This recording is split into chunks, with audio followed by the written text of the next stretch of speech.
Hello, my dear friends. This is Rabbi Aharon Dobinsky coming to you today live from the holy city of Yerushalayim in the beautiful country of Israel. I'm back after 30 days of rest, courtesy of the wonderful people at Facebook, putting me into their jail. But now I'm back. So we're going to start where we left off. We were talking about Mashiach before, and I want to talk about it again. Not in great depth, but I want you to be aware of things that we need to be aware of when we talk about this. Everybody goes, I'm ready for Mashiach. I'm ready for Mashiach. Are you really ready? I mean, I know you're ready for what Mashiach brings. Let's face it, who wouldn't be? Although right in the beginning, pretty much all you're going to see is the fact that instead of Israel being on the bottom, Israel will be on the top. Aside from that, you still have to go to work. You still have to pay bills. You still have to raise your kids. You still need to do all the things you do on a day-to-day basis. It's not going to go away. So let's talk about, are you ready for Mashiach? Are you ready for Mashiach? Well, that's the final redemption. That's the beginning of the final redemption. So how can we prepare for that ourselves? Well, there's millions of us. Let's start by talking about our own personal redemptions. Let's talk about the fact that we need to clean us up for who we are and what we need to be. Now, I hear people all the time talking about, I should have done this back then. I would have done this if I'd only known. But I could have done this, but I couldn't. At the time, this didn't seem possible. Okay, these are three terms I would like you to take and throw them out the window. Should have, would have, could have, and I'll tell you why. One, they are all past tense. If you don't have a time machine and you can't go back in time, there's nothing you can do about these things. So let them go. They are useless. They serve one purpose and one purpose only: to make you miserable, to make you feel like you didn't do the right thing, to make you feel like you're debilitated because look what a failure you are because of what you've done or haven't done. You don't need this. This isn't what you want in life. Experiences are good for you. Good experiences, bad experiences, any experience is good. But I want you to start thinking about this. Take the lesson, leave the experience. Why? You don't need the experience. It's excess baggage, and it will hurt you, it will slow you down, it'll keep you from doing the things that you are meant to do in life. You don't need that baggage with you. What you need to do is you need to learn from the experiences. If you had a bad experience, fine, you had a bad experience, but you learned something from it. If you didn't learn from it, it was a wasted experience. If you learn from it, then you can use it in the future to do a better job. And while I'm on this subject of experiences, let me say to you, it's much better to learn, well, maybe not much better, but a whole lot less painful to learn from others' experiences than from your own. Your own may be more poignant, but you can look at others and say, wow, that was a bad idea. I don't think I'll do that. That was a learning experience. It saved you the pain of the experience, but gave you the lesson. And that's what you want, the lesson, not the experience. The experience in most cases is a waste. If it's a good experience, great, enjoy it for a while. But the fact is, if you do that, you're just using something that's not helping you move forward. It's the lesson from the experiences that helps you make you move forward. So there's a lot of people come to me and say, Rabbi Aharon, I don't know what to do. My whole life, I haven't done what I know I should be doing. Worse, there are people who don't even realize that. But let's talk about the people who do realize it. I haven't done what I should be doing. What haven't you done? Well, I know there's 613 mitzvos that I'm supposed to be doing, and shoot, I can hardly get past the 7 Noahide mitzvahs, let alone 613. I don't know that I get more than a few past that ever. Well, you're talking again, past tense. That's where you were. It's not where you are.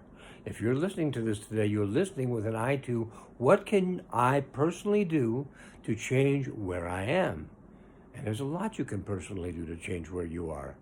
It's very difficult for somebody to go from nothing all the way to doing everything. I'm going to tell you, it's a debilitating experience. It's too much. You know, you watch all these martial arts movies and you see a guy and he's fighting 15 people, one guy. Does it happen? I'm sure it probably does. However, you'll notice if you look very carefully, he doesn't fight all 15 at once.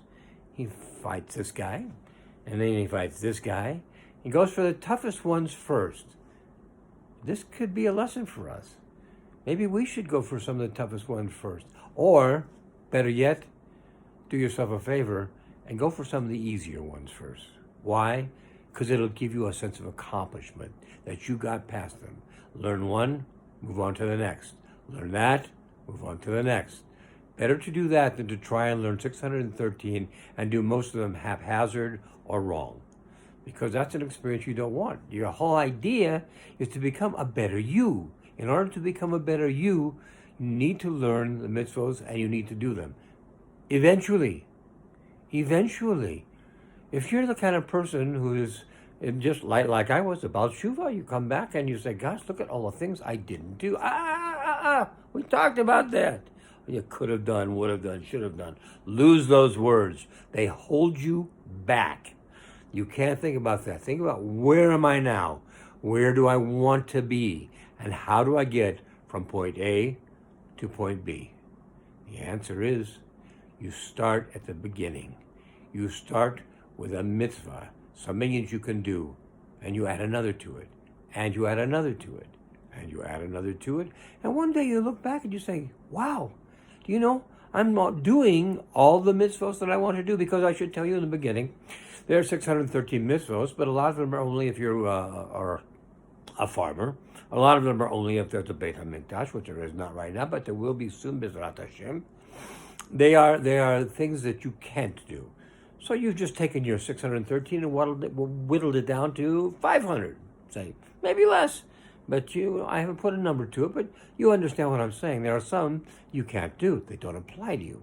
And they don't apply anymore. They could. If you're a farmer, they apply to you. Okay? If and when the Beit HaMikdash is reconstructed, there are some in there that will apply to you. But for now, they don't. So work on what you can work on right now to move you forward. Where do we start? Where is the best place to start? I'll tell you where's the best place to start. I don't have to tell you. It was said in the book of Micha this week as the Haftorah for Balak. Balak is a great story. It's about a king who wants to have a prophet destroy the Jewish people. What he didn't even realize is sometimes we can be our own worst enemies, and we are more destructive on ourselves than anybody else could possibly be to us. But that's another story for another time. That's negative. We want to stick to the positive today. So, what is it that Hashem wants from you? Well, the end of this week's Haftorah tells us. It says, He has told you, O man, what is good, what Hashem seeks from you. Only, and I would emphasize the word only, the performance of justice, the love of kindness, and walking humbly with your God. Humbly is tough for a lot of us today because that's not how we were raised. We were raised to have a good sense of self-respect and a good sense of self-esteem. And there's nothing wrong with that. Self-esteem is just fine. Self-esteem says, I'm a creature of Hashem. I was created by Him. And there's something sort of special about me that He's given me to take care of. Takes nothing away from you, however. You also are a creation of Hashem. And therefore, you have special things as well that you can use. And that is self-esteem. And it's very healthy. What is not healthy? Egotism is not healthy. It says, I am a creature of Hashem. I have special talents that put me above you. I'm better than you. I can do more than you can do. That's not humbly, my friends. Not humbly at all. We want to be humble about it. If Hashem gave us special talents, they're not for us. They're for us to use in the environment in which He placed us. We're here for a reason. You're here for a reason. I'm here for a reason. Your next door neighbor Nathan is here for a reason. Every one of us is here for a reason, and we need to concentrate on what our reason is to be here. That is our personal redemption. And if we all work on our personal redemption, well then, the redemption of the world, the final redemption, is just going to be that much closer, which brings the coming of Mashiach Tzidkenu, and the third, Beit HaMikdash B'Meherav Yomeinu. My friends, have a great week. B'ezrat Hashem, I will come out with more shiurim if you like this one sooner than I used to. They may be shorter, they may be on a daily basis. I'll let you know about it though. Have a great day, a great week, and we'll see you again next week. God bless. All the best.